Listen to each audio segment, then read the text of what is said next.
गासै दंबावो आंहा बे जिउआव गैया आंहा रावबो जिउनि लोगोरि मोजां मोननाय।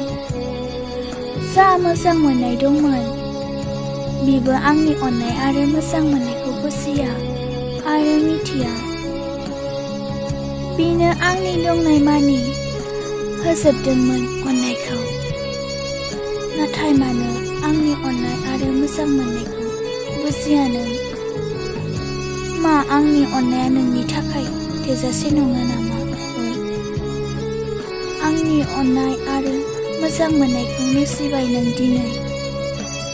मा मोनखो नोंहा आंखौ नेवसिनानै? गोजोननाय मोनबायना? आंनि अननाय आरो मोजां मोननायखौ नेवसिनानै दा गोजोननाय मोनबायना? आंनि गोसोखौ दुखु होनानै नोंहा? दे नोंहा बेयावनो गोजोननाय दंबा आंखौ दुखु होनानै